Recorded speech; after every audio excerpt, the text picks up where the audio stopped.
चंद्रयान 3 के साथ साथ चंद्रयान 2 को लेकर एक बहुत ही बड़ी हैरान कर देने वाली खबर सामने आई है।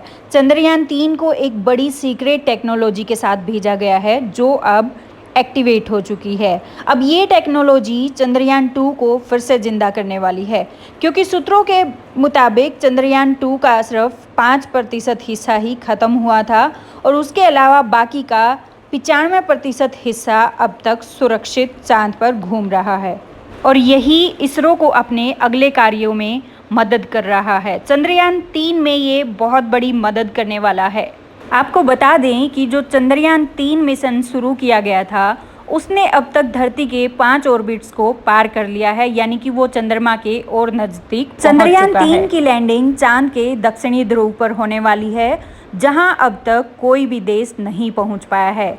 ऐसे में अगर चंद्रयान 3 कामयाब होता है तो भारत इस मिशन को करने वाला एकमात्र पहला राष्ट्र होगा और ये हमारे देश के लिए बहुत ही बड़ी गर्व की बात है। कामयाबी की खबर 31 जुलाई या फिर 1 अगस्त तक हमें मिल जाएगी। इसरो ने इस बार चंद्रयान 3 को कुछ नई तकनीकों के साथ भेजा है जो चंद्रयान 2 को, यानी कि जो विक्रम लैंडर था, उसको फिर से जिंदा कर देगा और उसमें जमा सारा डाटा धरती तक पहुंच पाएगा। ऐसे में सवाल ये उठता है कि चंद्रयान 3 को क्या उसी जगह उतारा जा रहा है जहां चंद्रयान 2 क्रैश हुआ था? तो बता दें हम आपको कि नहीं, चंद्रयान 3 को चंद्रयान 2 के मलबे से करीब 100 किलोमीटर दूर उतारा जाएगा।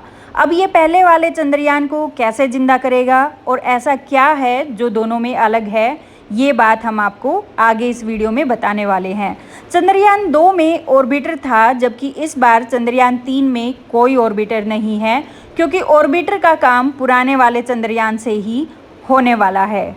इसके अलावा चंद्रयान 3 के प्रोपल्शन मॉड्यूल में कुछ कम्युनिकेशंस की सेटिंग्स की गई हैं जो चंद्रयान 2 यानी कि विक्रम लैंडर को आगे गाइड करने वाली हैं। यही मॉड्यूल चंद्रयान को लैंड करवाने में मदद करेगा और उसके साथ ही जो भी डाटा वहां पहले से है उसे धरती पर पहुंचाने का काम भी करने वाला है। ये एक बहुत ही बड़ी कामयाबी होने वाली है। अगर किसी कारणवश से ये मॉड्यूल काम नहीं करता है तो ऐसे में इसरो चंद्रयान 2 के ऑर्बिटर की मदद लेकर अपना काम पूरा जरूर करेगा। ऑर्बिटर 2 अभी बिल्कुल सुरक्षित रूप से चांद पर घूम रहा है और ये मदद करने वाला है। इसरो चंद्रयान 2 के ऑर्बिटर को अब बैकअप कम्युनिकेशन के तौर पर इस्तेमाल करने वाला है। अब चंद्रयान 3 जो मिशन है वो चंद्रयान 2 यानी कि विक्रम लैंडर के बाकी सारे डाटा को धरती तक पहुंचा पाएगा, जो भी अब तक डाटा उसमें सेव हुआ है। अब चंद्रयान 3 मिशन चंद्रयान 2 को कितना जिंदा कर पाएगा, ये बात तो हमें बाद में ही पता चलने वाली है। इसके अलावा अगर हम बात करें चंद्रयान 3 की, और ये अगर कामयाब होता है तो इसमें चंद्रयान 2 की बहुत ही बड़ी अहम भूमिका रहने वाली है, क्योंकि ऑर्बिटर जो यूज होगा वो चंद्रयान 2 का ही होने वाला है। चंद्रयान 2 मिशन भले ही कामयाब ना हुआ था, लेकिन चंद्रयान 2 से ही चांद की हाई रिजोल्यूशन तस्वीरें हम पहले से ले चुके हैं और ये चांद पर चट्टानों और बाकी सतहों की भी पहचान कर चुका है। इसी की वजह से चंद्रयान 3 को चांद पर लैंड कराने के लिए बहुत ही बड़ी और सही जगह पता चल चुकी है।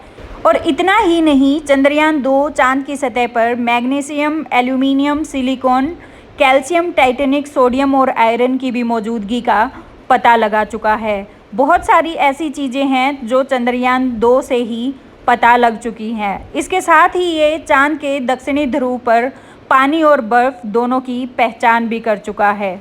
ये चंद्रयान 2 ही था जिसकी वजह से चंद्रमा के बाहरी वातावरण को स्कैन कर लिया गया था और इसने सूरज की किरणों में मौजूद सोलर रेडिएशंस की गति को भी माप लिया है, जो काफ़ी मदद करने वाली हैं। ये सारा डाटा अब चंद्रयान 3 मिशन में लगातार काम आ रहा है, जिसकी वजह से चंद्रयान 3 मिशन का कामयाब होना और भी ज़्यादा तय हो चुका है। अब चंद्रयान 3 मिशन कितना कामयाब रहेगा, इस बात का हमें जल्दी ही पता चल जाएगा। तो मिलते हैं कुछ नई अपडेट्स के साथ, तब तक के लिए धन्यवाद।